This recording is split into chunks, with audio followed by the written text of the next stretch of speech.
Friends, this old man repairing the damaged plastic bottles with some plastic pieces. He used these warm iron rods to paste the plastic pieces on the damaged part. You can see this is a major job in rural areas of Burundi. Many persons are doing this because they don't have so much money to buy another bottles. They call it bido. It is 25 liters of one bottle.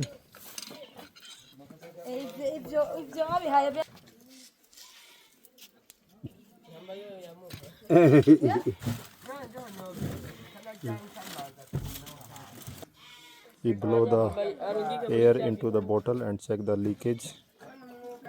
Sometimes he use water also to check leakage. Cut the plastic pieces like this sharp tool. Cut small pieces, giving him some smoothness. Now he's checking again. He identify the leakage area. He will paste the plastic like this. Now he giving smooth finishing, clearing extra part from the sharp knife. This is how they do it.